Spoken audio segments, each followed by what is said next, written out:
Bonjour à toutes et à tous, donc on passe à la dernière vidéo de révision sur le thème des ions et des atomes avec un exercice très classique sur les ions, mais avec trois questions un peu différentes, donc qui portent à la fois sur le cours et à la fois sur l'utilisation de la classification périodique, qui est vraiment quelque chose de très important. Assurez-vous que vous êtes capable de chercher dans une classification périodique le nom d'un atome, son nombre de protons, son nombre de neutrons, de nucléons, etc. Ok, donc on commence avec la première question. On vous parle de l'ion calcium qui a perdu 2 électrons et on vous demande sa formule. Donc, déjà, la première chose à faire, ça pourrait être de savoir quel est le symbole du calcium. Quel est le symbole de l'atome de calcium? Si vous cherchez dans la classification périodique, vous verrez que le calcium, son symbole, c'est Ca. Ça, c'est l'atome de calcium. Sauf que un ion, ça a toujours une charge au-dessus. Ça peut être soit une charge positive, soit une charge négative. Ça peut être 1 plus, 2 plus, 3 plus, moins, 2 moins, 3 moins, etc. Là, il faut trouver. Ici, on vous dit que l'ion calcium a perdu 2 électrons. Ça veut dire qu'on lui a enlevé 2 charges négatives. Il a perdu 2 charges négatives. Donc, il a plus de charges positives que négatives. On lui a enlevé 2 charges négatives, donc il a 2 charges positives en trop. Ce qui fait qu'en fait, la formule de l'ion calcium, c'est Ca2+. Est-ce que c'est un anion ou un cation? Donc là, c'est une question de vocabulaire du cours. Un anion, c'est un ion chargé négativement. Un cation, c'est un ion chargé positivement. Vous pouvez dire soit cation, soit cation. Il y a plusieurs façons de prononcer. Mais en tout cas, ici, Ca2+, il est chargé positivement. C'est donc un cation.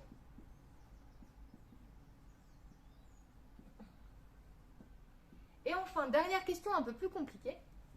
Cette fois-ci, on se sert de la classification périodique et on veut trouver le nombre de protons, d'électrons, de nucléons et de neutrons de l'ion phosphore. Donc là, justement, c'est là que vous voyez l'intérêt d'avoir regardé la vidéo sur l'exercice sur les atomes, justement pour retrouver le nombre de protons, d'électrons, de nucléons et de neutrons. Tout était expliqué dans cette vidéo. Et là, par contre, on ne le fait pas pour un atome, on le fait pour un ion. Qu'est-ce qui change entre un atome et un ion? En fait, qu'est-ce que c'est la différence entre un atome et un ion? Un atome, on l'a dit, c'est électriquement neutre. Ça a autant de protons que d'électrons, autant de charges plus que de charges moins. Par contre, un ion, sa définition, la définition d'un ion, c'est un atome qui a gagné ou perdu un ou plusieurs électrons. C'est-à-dire que forcément, il n'a plus le même nombre d'électrons que de protons. Il n'a pas le même nombre de charges plus que de charges moins, donc il va avoir une charge électrique. Il n'y a que ça qui change. Ça veut dire que le nombre de protons et d'électrons ne sera pas le même ici, comparé à ce qu'on avait vu dans l'exercice de juste avant. Mais sinon, tout reste pareil. Ok, donc là ici on vous parle de l'ion phosphore P3-. Donc première chose à faire, on va chercher le phosphore dans la classification périodique.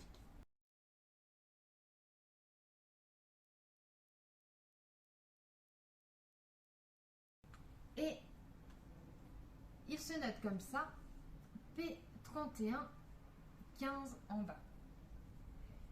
Donc, son symbole c'est P, P pour phosphore, 15 comme numéro atomique, 31 comme nombre de masse. Donc là, à partir de ça, on peut un peu tout en déduire. Au niveau des protons, c'est toujours le nombre du bas. Ça ne change pas, évidemment, que ce soit pour un atome ou un ion. D'ailleurs, ça, c'est l'atome de phosphore. Donc là, ici, ça, c'est le nombre de protons. Ok. Donc finalement, on a 15 protons. Là où ça se complique, c'est sur le nombre d'électrons. Si on étudiait l'atome de phosphore et pas l'ion de phosphore, on aurait normalement le même nombre de protons que d'électrons. Mais là, attention, l'ion, c'est un atome dont on a modifié le nombre d'électrons. P3-. Ça veut dire que déjà c'est un anion. C'est un ion chargé négativement. Et du coup, on doit se demander, première question, est-ce qu'il a gagné ou est-ce qu'il a perdu des électrons? Est-ce qu'il va avoir plus de 15 électrons ou est-ce qu'il va avoir moins de 15 électrons?